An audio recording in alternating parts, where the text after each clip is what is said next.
Selamat sore Tribuners, bagaimana kabar Anda pada sore hari ini? Senang sekali saya Ilu Devi Sania dapat kembali menyapa Tribuners. Kali ini program spesial kita yang akan membahas terkait dengan edukasi finansial. Tema kita hari ini merupakan ngobrol finansial tanpa ribet bersama dengan keempat narasumber kita yang sudah hadir bersama kita hari ini di studio. Yang pertama ada Kak Raimas Putro selaku Public Policy Advocacy dan Complaint Handling Lead dari AFPI. Kemudian juga ada Kak Vivi Linda selaku Head of Commercial and Relation Pinjam Duit. Dan juga ada Kak Arnold Rhodes Medo selaku Chief Executive Officer Batu Saku. Dan juga ada Kak Nurmala SW selaku Corporate Communication Manager dari UATAS yang sudah bersama kita hari ini di studio, yang akan berbagi terkait dengan seperti apa edukasi finansial di indis ekonomi gitu ya. Dan juga saat ini kita dihadapkan dengan teknologi ataupun juga sesuatu yang serba instan, serba cepat, termasuk juga dalam berbelanja secara daring, dan kita membutuhkan mungkin alternatif biaya dan lain sebagainya, dan juga kita harus mengontrol seperti apa belanja kita agar tidak impulsif buying. Nah, hari ini kita akan membahas tema terkait dengan ngobrol finansial tanpa ribet bersama dengan keempat narasumber kita hari ini. Nah, kemudian di topik utama kita pada segmen pertama ini terkait dengan semua yang serba cepat hari ini. Nah, mungkin pertama kita akan bertanya dengan AFPI terlebih dahulu terkait dengan perubahan begitu dengan gaya hidup, juga pola finansial kita sejauh ini seperti apa dengan hadirnya berbagai teknologi. Silakan. Oke, terima kasih banyak Mbak. Siapa tadi lupa? Mbak ini dulu. Sebelum perkenalkan, kami dari Asosiasi Fintech Pendanaan Bersama Indonesia atau AFPI, lebih gampang sebetulnya disebutnya AFPI ya.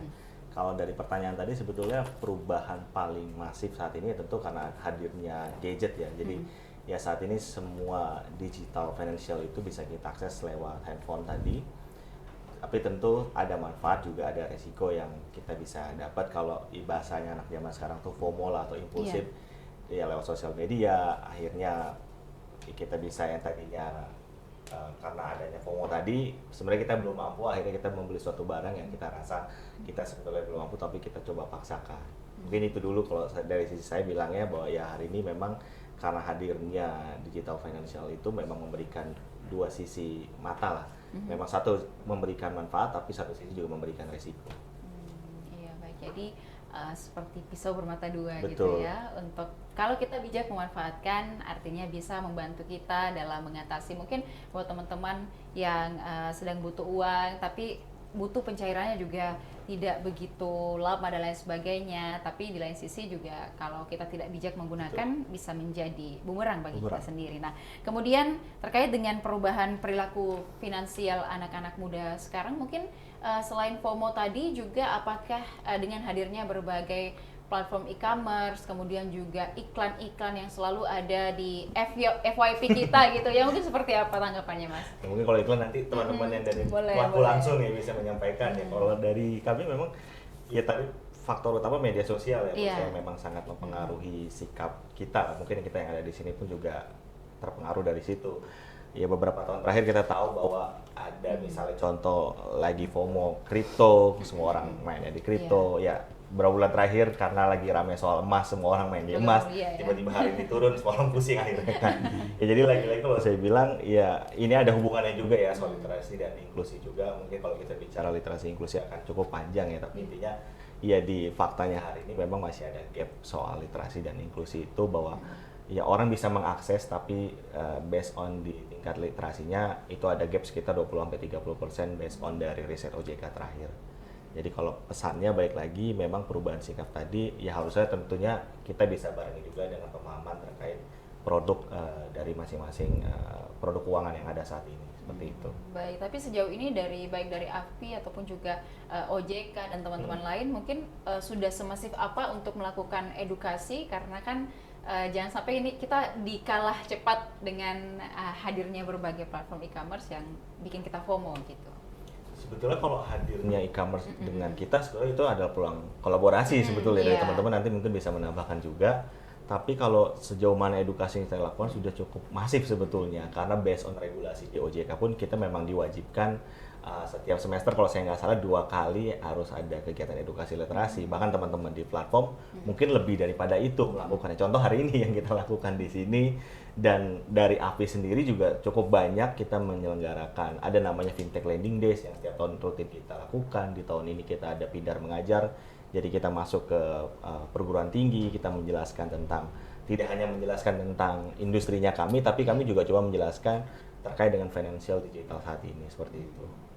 Oke, baik. Jadi sudah dibarengi dengan berbagai sosialisasi begitu ya untuk anak-anak muda khususnya, karena tentunya kalau kita lihat sekarang yang masif pergerakannya di media sosial ataupun juga di ruang digital ini kita anak-anak muda. Nah, kemudian boleh kita beralih ke Mbak Vivi mungkin terkait dengan pengalaman pinjam duit. Bagaimana kalau melihat pola kebutuhan finansial dari generasi saat ini, utamanya juga untuk Gen Z? Boleh, silakan. Ya, kalau bicara tentang Gen Z ini menarik ya, betul, Mbak Iluh ya. Karena Gen Z ini Gen Z dan generasi milenial ya terutama milenial itu hidup di masa transisi. Kami milenial ini transisi dari yang konvensional mungkin boleh dibilang ke transisi dunia digital betul. Yang mana di dunia digital semuanya serba seamless, semua serba cepat, dan semua serba instan gitu. Nah, di Gen Z sendiri pada khususnya dituntut dalam sosial, dituntut di lingkungan, dan juga tuntutan di teknologi itu sendiri, social comparison itu sangat kuat ya di lingkungan kita masing-masing gitu, baik itu milenial maupun Gen Z. Jadi adanya social comparison itu yang sometimes mendorong para Gen Z dan juga milenial ini tadi yang disampaikan Mas Remas juga ya, impulsive buying atau FOMO itu terdorong dari situ. Nah, mungkin dengan adanya kita literasi, kita adanya edukasi, ini kita ingin menekankan bahwasannya teknologi jangan sampai menjadi pisau atau pedang bermata dua, tapi teknologi menjadi sebuah solusi yang kita bisa manfaatkan melalui responsible lending gitu. Jadi dengan adanya teknologi justru bisa mendukung kita untuk semakin produktif, mendukung kita untuk semakin meningkatkan skill gitu. Jadi ya lebih bermanfaat lagi. Iya. Baik, nah dengan hadirnya teknologi ini apakah Mbak Vivi melihat bahwa ini kecenderungan untuk impulsif buying-nya lebih tinggi atau melek finansialnya yang lebih tinggi? Yang mana? Dua-duanya, Mbak. Betul, dua-duanya. Karena impulsif buying iya, tapi kalau misalnya kita lihat dari edukasi finansial ya, literasi finansial itu semakin hari atau semakin tahun tingkat literasi finansial itu semakin naik ya, growth-nya semakin menuju ke arah positif, yang mana masyarakat atau bahkan generasi-generasi sekarang itu jauh lebih melek finansial dibanding generasi-generasi sebelumnya.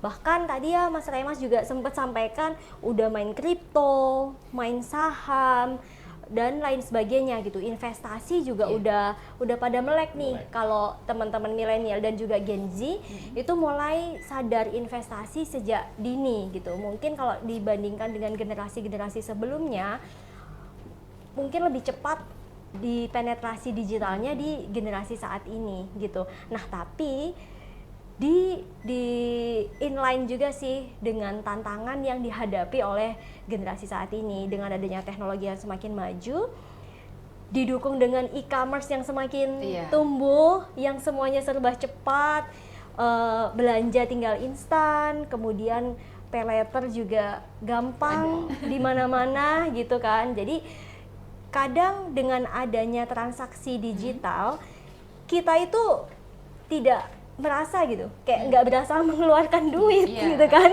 Jadi lama-lama nggak berasa tagihannya udah numpuk. Nah itu sih mungkin yang perlu kita tekankan ke diri kita masing-masing gitu, baik kita dan juga teman-teman milenial dan juga Gen Z yang sudah melek digital, agar bisa menggunakan layanan keuangan digital ini bisa lebih responsibel gitu, agar ya kita bisa lebih sustain gitu secara financial, jadi financial disiplinnya lebih seimbang gitu, dan juga lebih bagus lagi nanti ke depannya. Iya, baik. Nah, untuk investasi juga ini menjadi topik yang menarik bagi generasi muda sekarang. Nah, kalau melihat bahwa ada instrumen investasi itu banyak banget, kayak logam mulia, kemudian juga saham dan lain sebagainya. Nah, untuk tingkat literasi anak muda sekarang seperti apa? Jangan sampai hanya yang penting investasi gitu istilahnya. Gimana, Mbak? Kalau dilihat dari literasi anak muda sekarang udah mulai cukup bagus ya Mbak. Kalau kita lihat angka literasi juga sudah naik ya dari tahun ke tahun, dan juga teman-teman semua ya, baik milenial maupun Gen Z itu sudah mulai paham nih resiko dan juga manfaat dari masing-masing instrumen investasi gitu. Memang sometimes ada juga FOMO-FOMO-nya, kayak misalnya yang emas kemarin pada beli semua, terus pada harga naik pada panik, akhirnya jadi panik buying gitu. Padahal yang namanya emas itu sebenarnya mungkin bisa dikatakan investasi, tapi bisa juga dikatakan sebagai lindung nilai ya. Nah, iya, itu mungkin yang teman-teman semua mungkin perlu diinin lagi gitu, resiko masing-masing resiko kita gitu. Kita itu resikonya moderate ataupun resiko kita, profil resikonya seperti apa gitu sih. Jadi untuk investasi ini memang sekarang lagi seksi untuk dibahas gitu ya. Cuman instrumennya mungkin kita perlu untuk tahu dulu kalau saham apa yang harus diketahui dan lain sebagainya. Karena kan resikonya juga cukup beresiko istilahnya. Iya, jadi disesuaikan ya dengan profil resiko kita masing-masing gitu. Kalau kita aman nih dengan investasi jangka panjang, mungkin emas aman buat kita. Tapi kalau emas melihat sebulan 2 bulan diliatin terus, stres sih. Artinya emas itu bukan yang seperti saham yang kita pantau tiap bulan gitu ya. Betul. Kalau saham mungkin per menit, per detiknya bisa naik turun gitu. Tapi kalau emas kan dia tahunan gitu nilainya. Oke, baik. Jadi teman-teman mungkin juga sebelum memutuskan untuk berinvestasi, pahami dulu kira-kira apa yang cocok. Kamu butuh investasi jangka waktu berapa? Mungkin boleh dikonsultasikan dengan financial konsultan yang kamu percaya. Nah, kemudian untuk dengan finansial juga, dengan anak muda, mungkin Kak Arnoldi bisa juga kita sampaikan apakah kebutuhan finansial untuk anak muda sekarang ini banyak dipengaruhi dengan lifestyle atau seperti apa?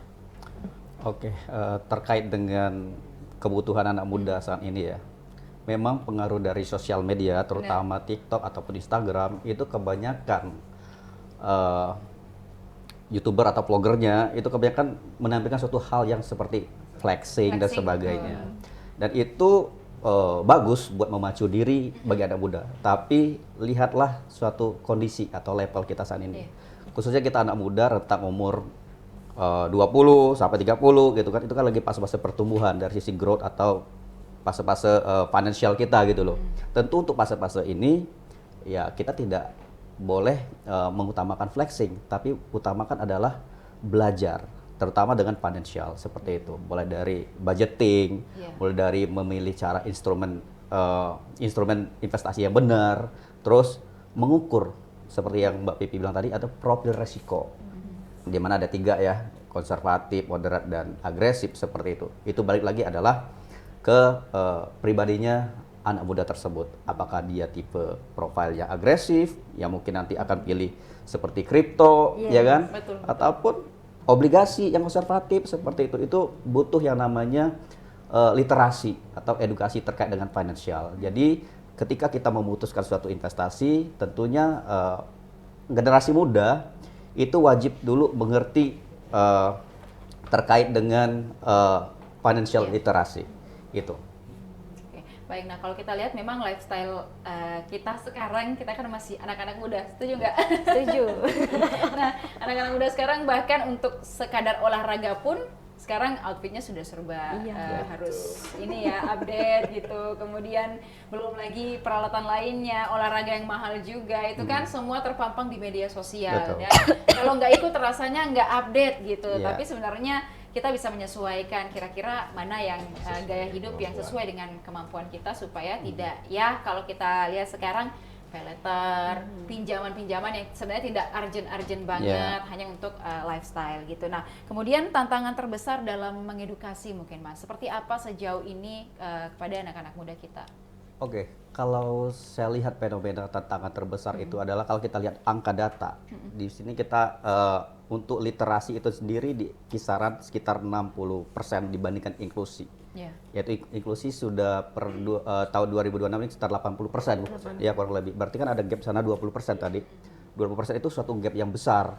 Tapi dibandingkan tahun-tahun sebelumnya dari 55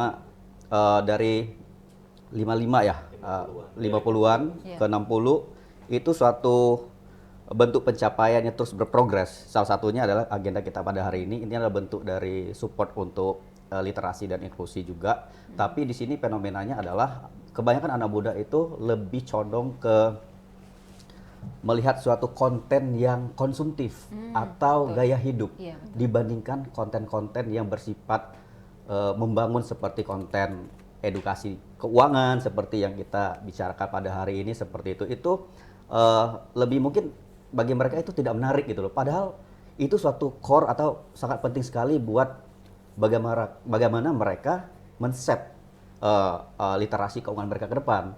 Jadi tentunya itu tantangannya. Mereka lebih memilih asupan materi yang lebih ke flexing, konsumtif seperti itu dibandingkan seperti materi budgeting atau financial literasi seperti itu. Nah, kalau dibandingkan mungkin kita dengan negara-negara lain untuk skala gaji Indonesia kan mungkin masih kalau kita bilang masih kecil gitu, tapi gaya hidup kita sudah juga mengikuti mulai negara-negara lain. Misal untuk ngopi satu hari pun bisa 100 ribuan gitu dan lain sebagainya. Nah, mungkin seperti apa dalam memberikan edukasi kepada anak-anak muda ini, karena kalau untuk beli kopi rasanya gampang gitu, tapi kalau untuk membeli kebutuhan yang memang urgent rasanya pengeluarannya ini berat banget gitu Mas. Seperti apa untuk lifestyle seperti ini? Sebenarnya untuk melihat seperti ini itu sebenarnya kita sudah didukung dengan teknologi. Contoh kalau kita lihat di sisi perbankan, di mana saya nggak bisa sebut aplikasi banknya, mungkin semua bank itu sudah punya aplikasi seperti cash flow, in out money-nya ada di sana. Apakah kita habisin banyak beli tiket, atau buat makan, atau beli kopi?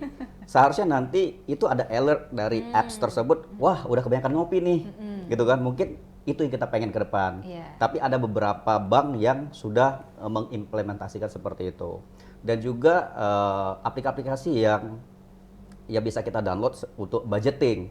Jadi kita itu sekarang itu paperless lah. Ibarat katanya setiap hari itu kita bisa taruh di apps terkait dengan pengeluaran kita, pemasukan kita.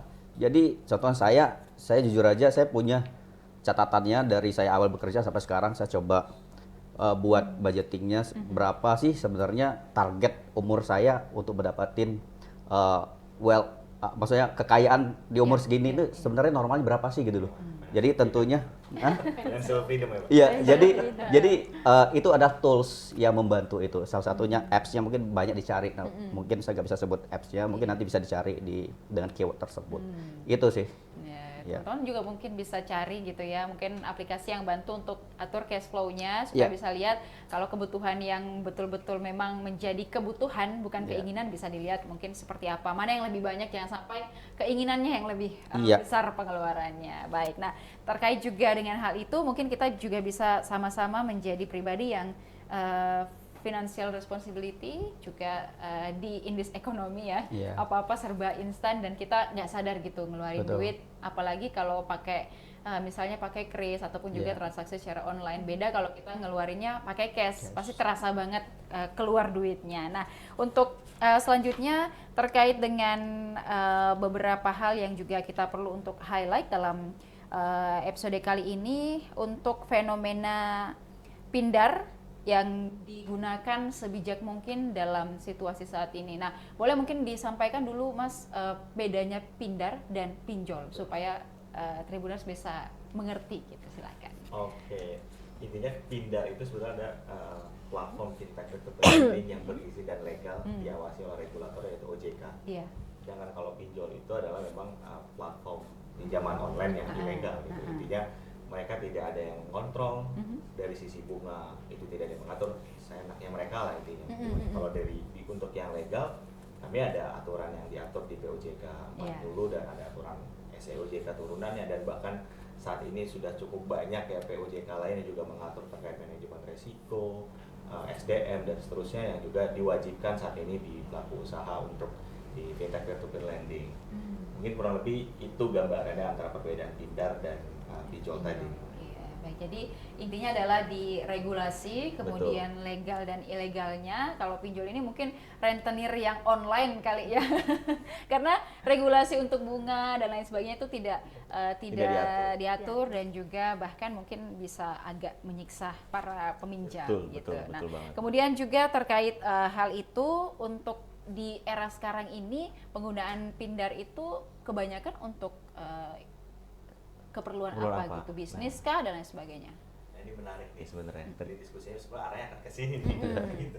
Nah, kalau di Pindar sendiri itu intinya kita ada 2 jenis produk. Ada produk yang multiguna dan satu lagi itu produktif.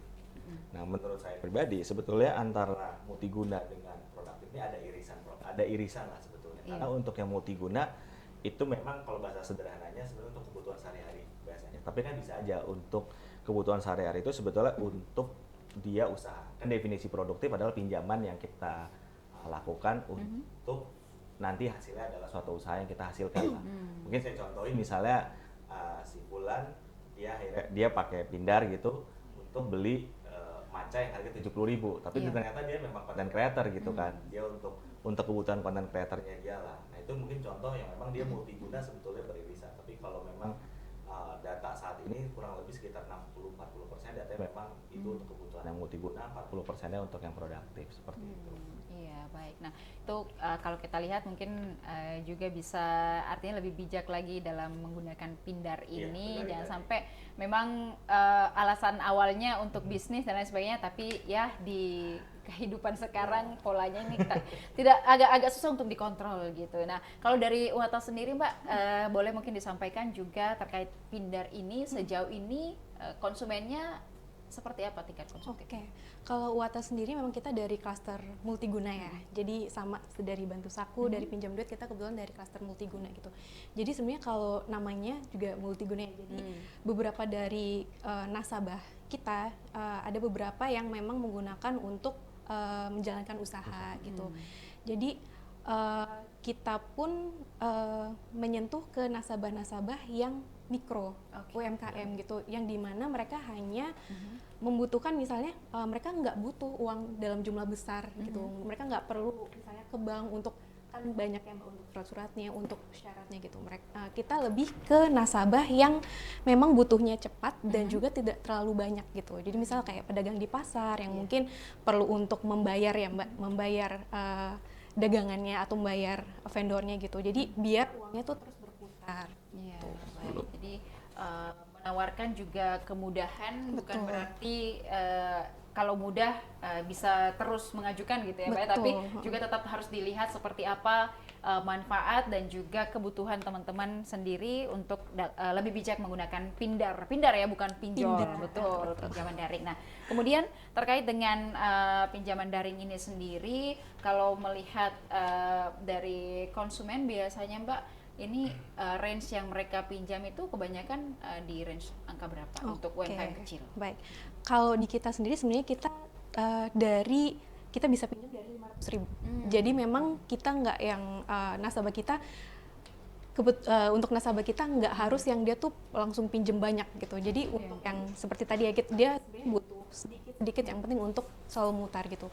Nah untuk di kita rata-rata itu kalau pinjamannya di nominalnya tuh di 1.500.000 gitu. Karena memang kita berfokus ke nasabah yang tidak perlu pinjam banyak dan juga tenornya di UATES itu pendek gitu. Jadi di kita itu produknya sendiri ada 80 dan 90 hari Mbak. Jadi memang di kita khusus untuk nasabah yang tidak perlu banyak dan juga tenornya pendek. Tidak perlu banyak, tenor pendek dan juga ini urgent banget. Tapi pengurusannya juga mudah gitu, Mbak, ya. Hitungan menit Mbak. Baik, nah jadi ini bisa menjadi solusi juga buat mungkin UMKM tentunya, bagi teman-teman yang pengusaha yang mungkin agak masih mengelola semuanya, ini masih kelompok kecil gitu ya. Jadi agak susah untuk mengajukan dengan pinjaman yang ribet gitu administrasinya. Nah baik, nah dari Mbak Vivi mungkin seperti apa sejauh ini melihat konsumen di era sekarang ini, juga tepatnya di Bantu Saku, terkait dengan kebutuhan yang paling sering diajukan saat ini? Ya kalau melihat dari platform kami di Pinjam Duit, banyak nasabah itu yang mengajukan kebutuhannya itu untuk seperti modal usaha, itu juga banyak di kami. Terus untuk pendidikan itu juga ada juga, kemudian untuk multiguna yang lainnya lah. Jadi semisal untuk pendidikan bisa dipakai untuk kursus, dipakai untuk masuk sekolah gitu ya, pendaftaran sekolah.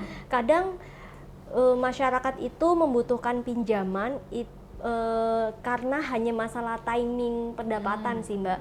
Jadi kayak contohnya tidak adanya mismatch, nggak match gitu antara si timing pendapatan sama pengeluaran.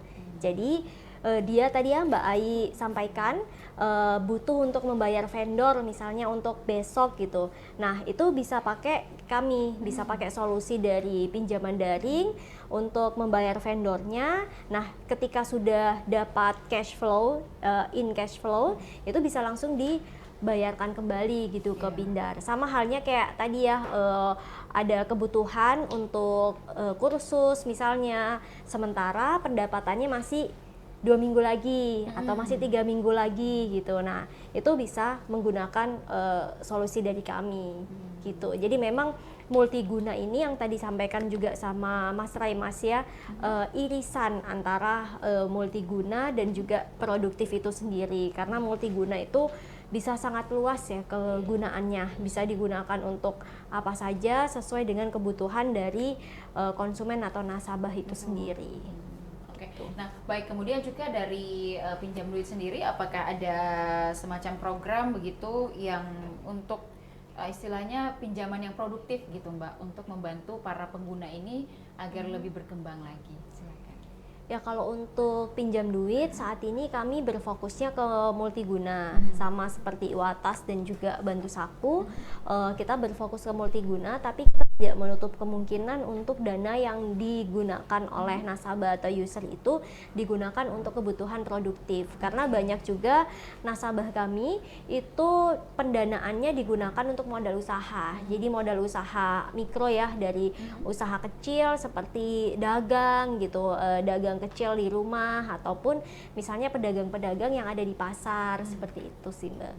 Baik, berarti memang ini bisa juga diperuntukkan bagi teman-teman yang mungkin mau memulai usaha dengan modal yang tidak terlalu puluhan juta gitu ya Mbak ya. Jadi mungkin usaha kecil-kecilan dulu di rumah, jualan apa gitu, gitu. Mungkin risol matcha atau semuanya kayak tren-tren sekarang ya gitu. Bener. Yang butuhnya mungkin modal around 1.500.000-an udah bisa jalan. Betul, gitu. karena kan kita ini mensupport teman-teman yang mungkin mau belajar gitu ya untuk memulai usaha atau teman-teman yang lainnya itu, karena kan kalau KUR ataupun pinjaman konvensional yang lainnya itu membutuhkan dokumen-dokumen ya Mbak ya, dokumen-dokumen yang pendukung gitu, seperti misalnya historical bankingnya, historical transaksinya, ataupun surat-surat izin usahanya gitu. Nah sedangkan kalau misalnya buat teman-teman yang ingin memulai usaha yang baru merintis, itu kan masih belum didukung oleh dokumen-dokumen legalitas ataupun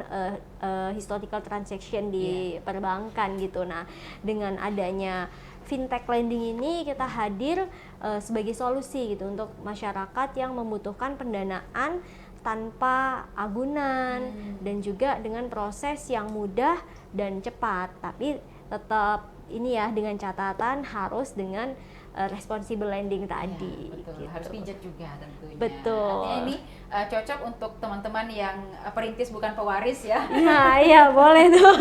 Jadi artinya mau coba usaha dulu dengan modal kecil, resikonya juga belum terlalu tinggi. Kalau kita ambil modal mungkin yang udah puluhan atau ratusan juta juga kan pusing juga kita mikir sebagai UMKM yang baru mau start gitu. Betul sekali, baik, setuju. kalau dari Pak Ronald sendiri mungkin Pak Arnold sendiri terkait dengan gaya hidup sekarang dan juga konsumennya banyaknya menggunakan pinjaman untuk keperluan apa? Oke, kalau terkait dengan benar tadi, namanya juga multi, berarti kan lebih dari dua ya mungkin ya. Betul. Jadi kita serahkan ke borrower atau peminjam ketika kita sudah disburse pinjamannya, mungkinkah mereka menggunakan untuk bisnis mereka, ataukah untuk konsumtif, ataukah untuk dana darurat, kami hadir membawa bendera konsumtif ya, seperti itu. Beda dengan produktif, memang mereka khusus untuk usaha seperti itu. Jadi di sini kami itu membebaskan dari penggunaan, tapi tentu yang kami tekankan di sini adalah assessment dari sisi internal kami sangat kuat, dan juga kita ingin semua calon borrower tersebut bukan cuma hanya pengen pinjam, tapi ada willingness to pay. Jadi itu yang sangat penting. Jadi ketika mereka sudah pinjam, mereka akan tahu kalau pinjam itu ada bunganya. Betul. Seperti itu, dan tahu kapan harus dikembalikan seperti itu. Jadi harapan kami semua calon borrower itu harus ada willingness to pay-nya. Iya, sebenarnya juga artinya kita sudah memberikan bantuan ataupun juga membantu permasalahan finansial, tapi teman-teman juga harus bisa komit gitu ya, dengan diri sendiri bahkan bahwa ini akan terbayar juga dengan cepat, maupun meskipun nilainya tidak terlalu besar, tapi kalau kita biarkan nanti juga jadi masalah buat kita sendiri. Nah, terkait dengan hal tersebut juga, ini kan masih banyak masyarakat yang menganggap semua pinjaman itu sistemnya sama dengan seperti pinjol gitu. Mungkin boleh disampaikan miskonsepsi ini seperti apa, Mas? Perbedaan pinjol dan pindar sendiri secara secara mungkin penagihannya dan lain sebagainya. Kalau pinjol kan ngeri gitu ya. Silakan. Ini memang suatu topik yang menarik ya, terkait dengan, makanya kita dari asosiasi juga sudah kita udah ganti ya dari pinjol ke pindar gitu ya. Ini salah satunya adalah untuk membedakan dua entitas ini gitu loh. Di mana untuk yang legal itu kita memang disupervisi ketat oleh regulator, itu OJK, dan ada beberapa kali perubahan terkait dengan POJK, khususnya LPBBTI atau fintech ini sendiri seperti itu, dan kami harus comply. Kemudian juga dari sisi perlindungan data, perlindungan konsumen, dan semua itu sangat ketat. Jadi itu yang membedakan kita dengan pinjol ilegal. Kalau pinjol ilegal itu sendiri ya tadi sudah dikatakan juga bahwa ya tidak ada aturan, semaunya mereka. Kemudian juga privacy dari borrowernya juga bisa diumbar atau disebarluaskan, dan mereka tidak patuh dengan undang-undang perlindungan data seperti itu. Dan juga kalau kita bahasa gaulnya nggak ngotak kalau ini dari sisi penagihan ataupun dari bunganya seperti itu. Itu yang core, yang paling tentu juga balik lagi adalah camilan gitu ya. Kita dibatasi ketika gadget kita, akses kita dibatasi seperti itu.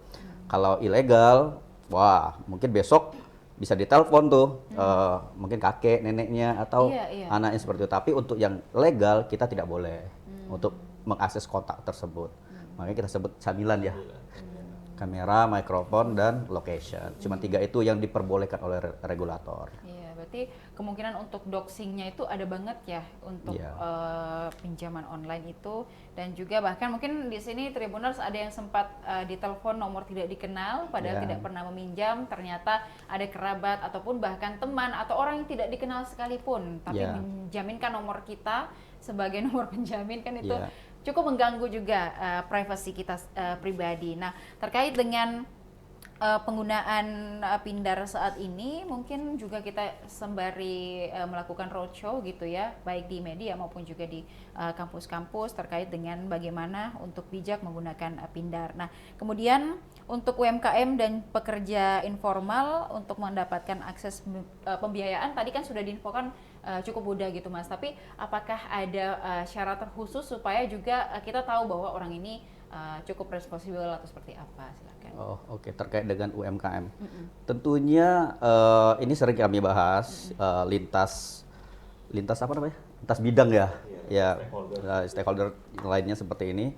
Karena UMKM dan pekerja informal itu mereka tentu punya penghasilan, tapi bagi kami pemilik platform seperti itu, buat mendeteksi real income mereka itu kami tidak punya datanya.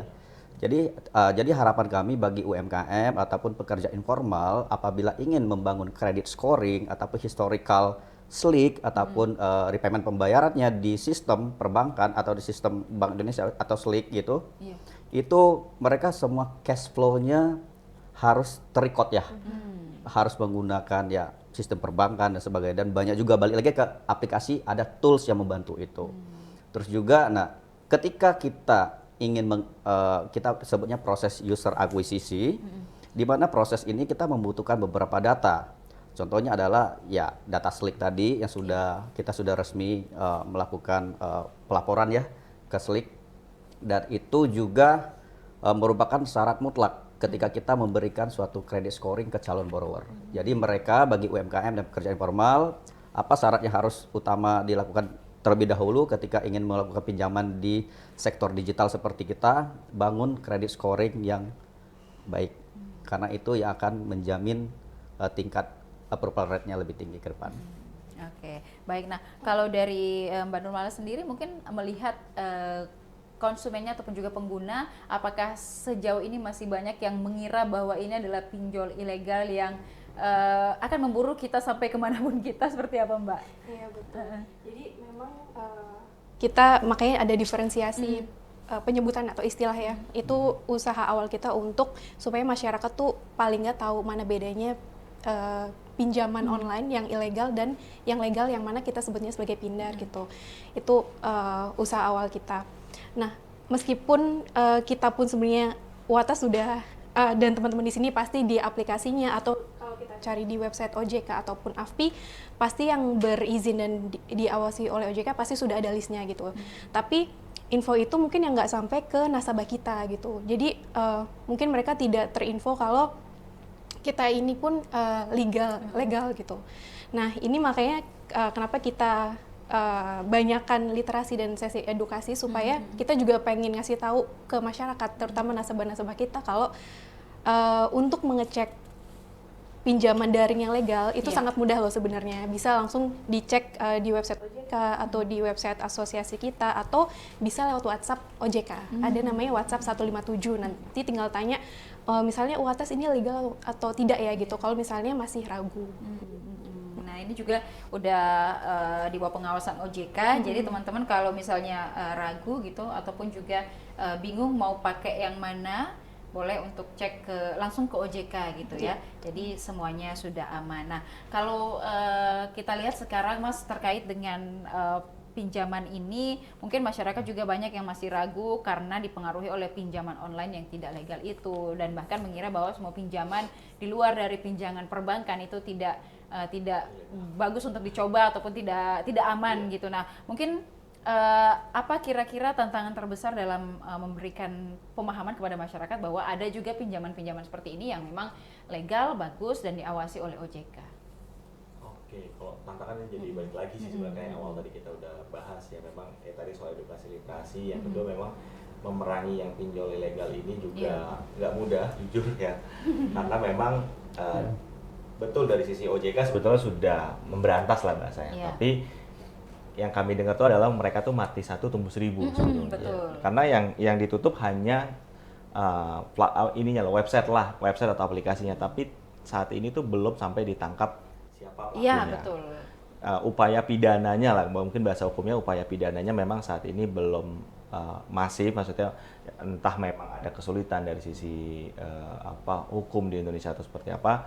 Ya itu sih, kedua itu menurut kami memang masih menjadi tantangan di industri kami sendiri. Ya satu memang ada faktor yang tadi edukasi literasi, yang kedua soal pinjol ilegal ini memang harapan kami sebetulnya dari sisi pemerintah lebih banyak melakukan upaya secara hukum itu khususnya untuk melakukan pidana kepada siapa pelaku-pelaku di belakang dari pinjol-pinjol ilegal itu. Termasuk juga mungkin kita bicara judi online seperti itu.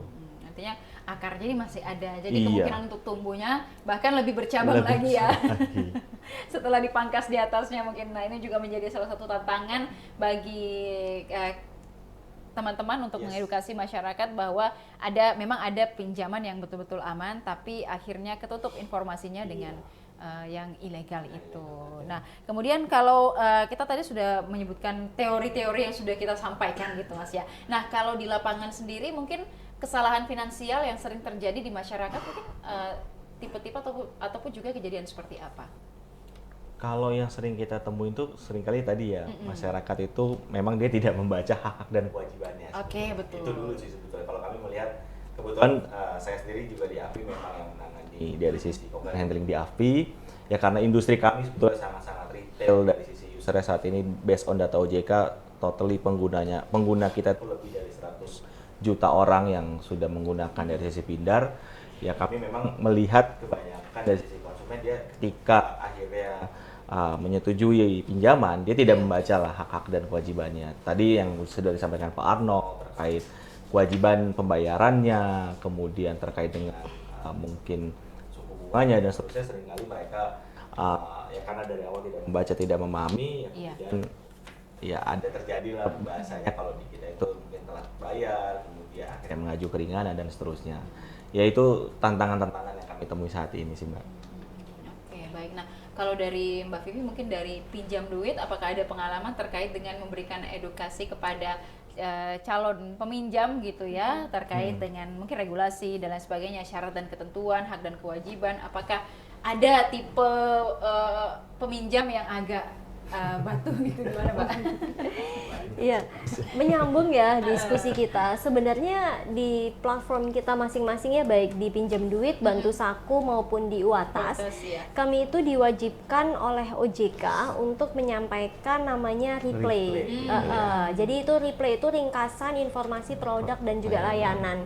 Replay itu sebenarnya sudah disampaikan double layer. Jadi yang pertama itu replay umum sudah disampaikan di website ya, di website masing-masing platform itu ada replay umum. Di replay umum itu dijelaskan secara umum deskripsi produk, kemudian manfaat dan resikonya. Nah, di replay personal itu dimunculkan ketika nasabah atau user akan melakukan pinjaman. Jadi sebelum user melakukan pinjaman, itu user akan ditunjukkan replay personalnya.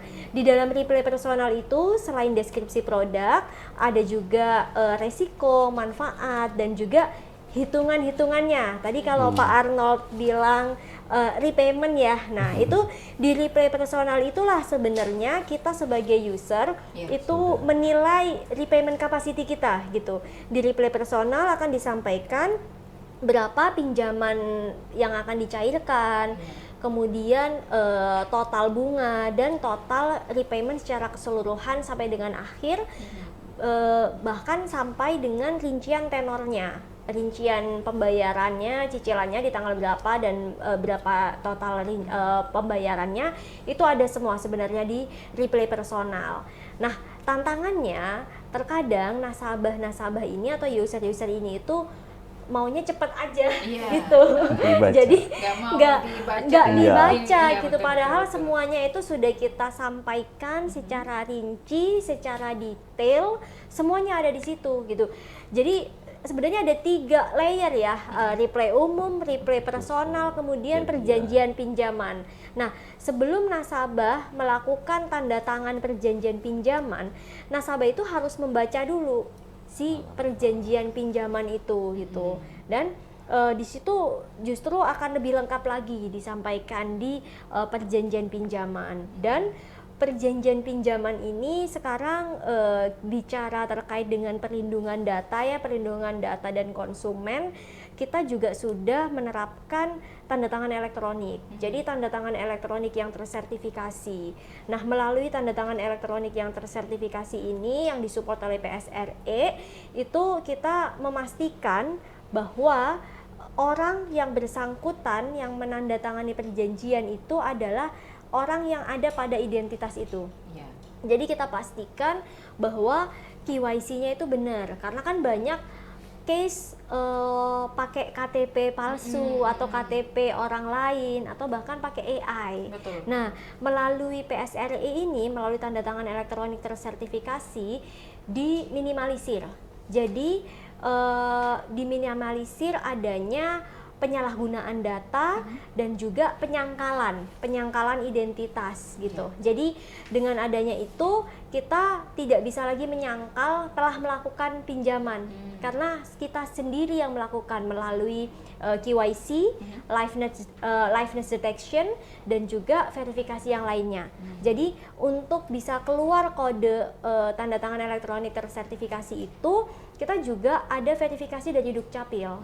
Jadi dari Dukcapil akan memastikan pengguna ini benar-benar warga yang terdaftar sesuai dengan KTP gitu. Karena ini ya, belajar dari case-case yang sebelumnya banyak penipuan atau penyalahgunaan data gitu. Jadi dengan adanya berdouble layer yang sudah kita lakukan, jadi harapannya para pengguna ini bisa lebih ini lagi, repayment capacity-nya lebih diperhatikan, responsible lending, dan juga willingness to pay ya Pak ya. Itu penting juga. Kadang kan kita ini ya Mbak, stereotip di masyarakat Indonesia ketika berhutang atau ketika menerima pinjaman happy, tapi ketika di proses penagihan beda cerita lagi gitu kan. Yang minjam. Nah itu sih gitu. Jadi ya itu tantangan yang selama ini mungkin dihadapi.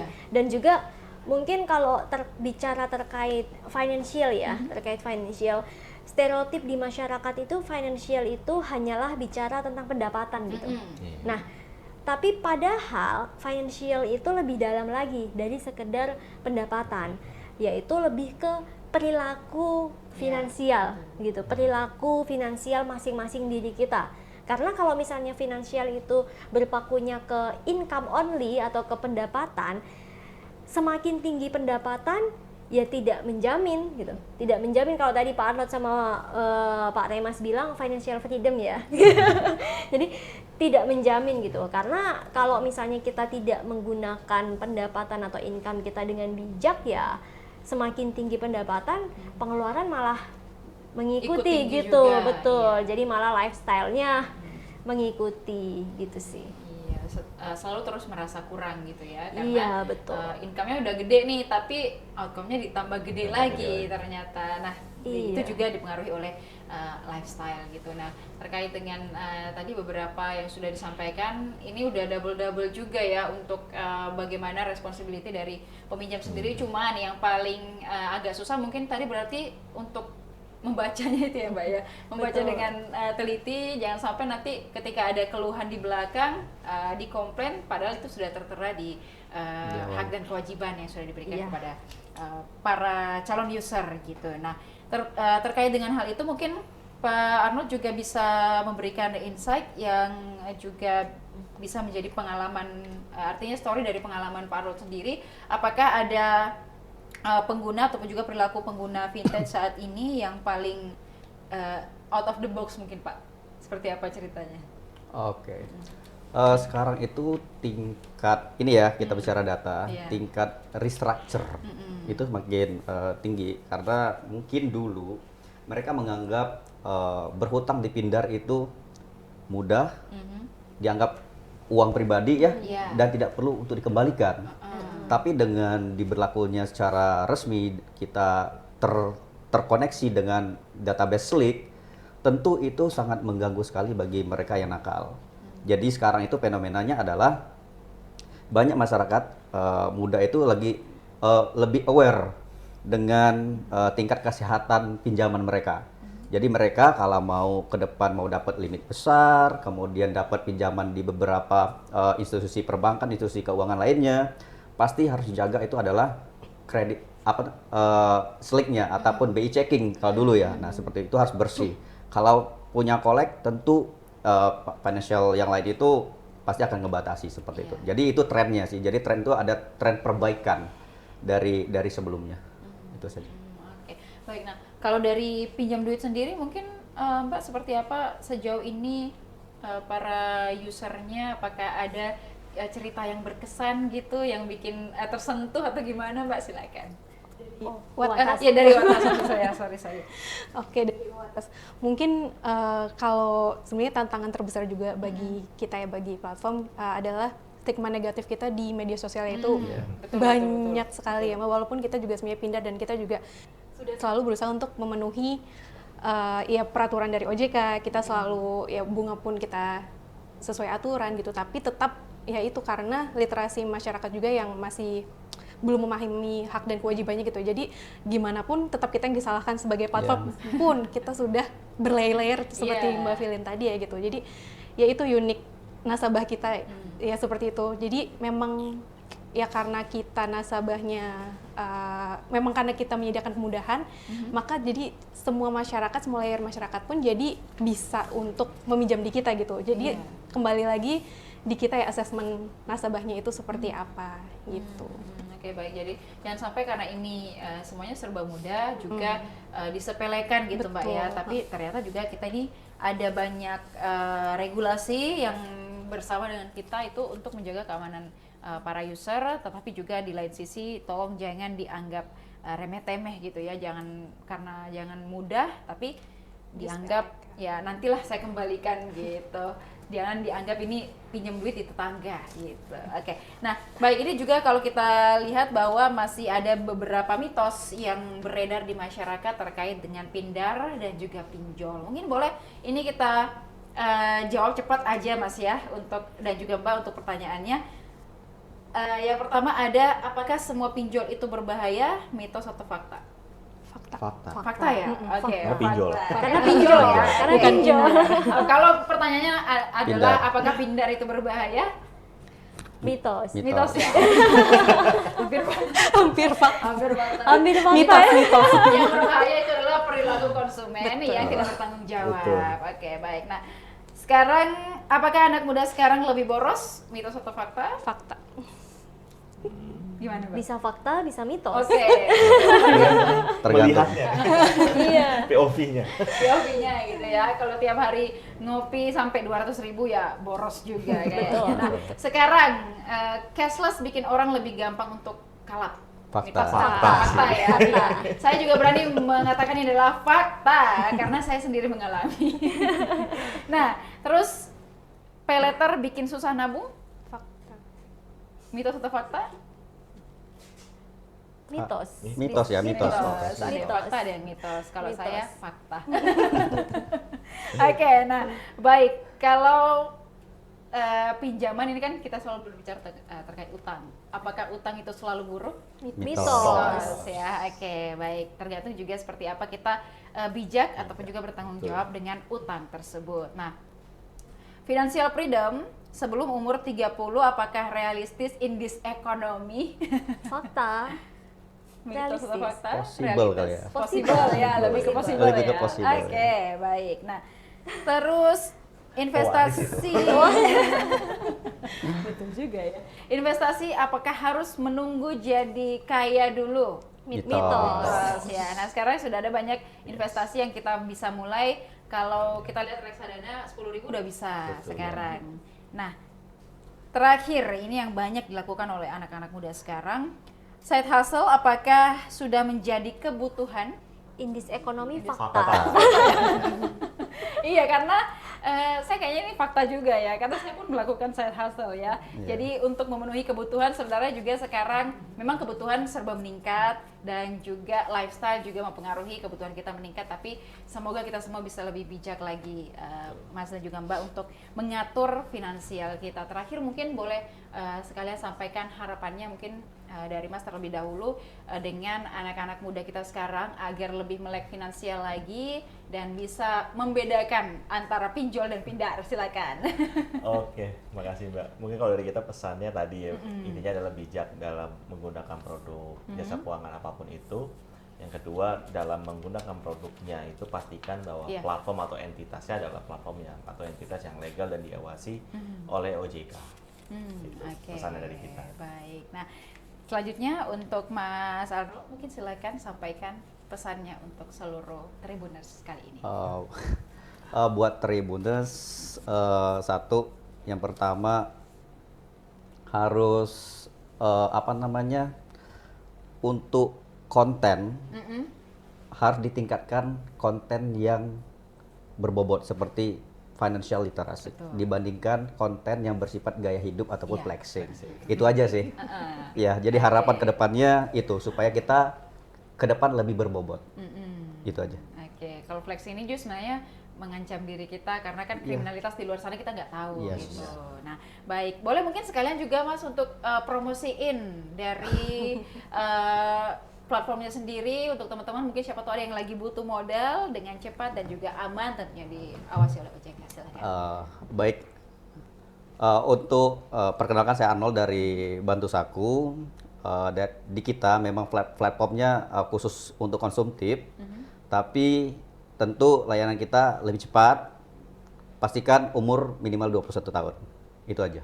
Dan KTP-nya valid dan terkoneksi dengan Dukcapil. Oke, baik. Nah, Mbak Vivi silahkan. Ya, kalau dari saya, sebelum menggunakan produk, khususnya produk fintech, kita harus mengenal dulu. Betul. Kita harus mengetahui dulu itu produknya seperti apa, produk apa, manfaatnya, resikonya gitu. Jadi kita mengenal dulu lah sebelum kita bisa dekat dengan dia. Kalau kita sudah mengenal, artinya kita bisa menggunakan lebih bijak lagi gitu. Oke, baik, tak kenal maka tak sayang gitu ya. Betul. Kata pepatah klasiknya gitu. Oke, baik Mbak Nurmala silakan. Buat para Tribuners, terutama generasi mudanya ya, ayo lebih giat untuk belajar tentang finansial, investasi. Jadi kita tidak mudah untuk terjebak di pinjaman online, judi online, dan juga investasi bodong. Oke, baik, pinjaman online, judi online, dan investasi bodong. Itu kalau naruh duit di orang tua kita investasi bodong atau enggak ya? Biasa anak-anak kan nyimpan duit di orang tua dipakai gitu. Nah, tapi teman-teman sekarang untuk edukasi finansial ini sebenarnya sudah banyak banget di platform apapun itu, YouTube, Instagram, TikTok, tinggal kita aja yang mungkin bagaimana mengubah algoritma kita dari perilaku konsumtif jadi perilaku yang lebih bijak lagi. Karena kan kalau kita terus melihat ataupun juga terpapar dengan iklan ataupun juga konten yang mengajak kita untuk terus berbelanja gitu, itu akan mempengaruhi FYP kita keseluruhan. Tapi kalau kita mencoba untuk keluar sedikit ataupun juga mengedukasi diri bahwa di edukasi finansial saat ini sangat-sangat penting diterapkan, apalagi kondisi ekonomi global yang tidak menentu saat ini, apa-apa serba naik gitu. Terima kasih dari API, dari juga Bantu Saku, kemudian juga dari Uatas dan juga Pinjam Duit sudah memberikan insight yang luar biasa pada hari ini. Semoga kita semua bisa lebih bijak lagi dan tidak menganggap semua pindar itu sama dengan pinjol ya Mbak dan Mas, dan juga semoga ini bisa menjadi salah satu solusi bagi teman-teman yang mungkin butuh pinjaman tapi dalam konteks legal, diawasi dan juga terjamin gitu. Yang penting kita juga responsibel dalam membayar dan lain sebagainya. Semoga kita bisa ketemu lagi di perbincangan menarik lainnya dan semoga kita semua bisa lebih bijak lagi dalam mengatur keuangan kita di indeks ekonomi sekali lagi, karena ini sangat-sangat sekarang ini semuanya serba susah tapi serba instan juga. Dan terima kasih tentunya kepada seluruh Tribuners yang sudah menyaksikan program kita pada hari ini. Dan jangan lupa saksikan juga beragam program dan berita menarik lainnya tentunya hanya di kanal YouTube dan Facebook Tribun Timur, mata lokal menjangkau Indonesia. Saya Ilu Devisania dan juga seluruh narasumber beserta seluruh kerabat kerja pamit undur diri. Terima kasih, sampai jumpa. Download Tribun X sekarang. Menghadirkan lokal menjadi Indonesia.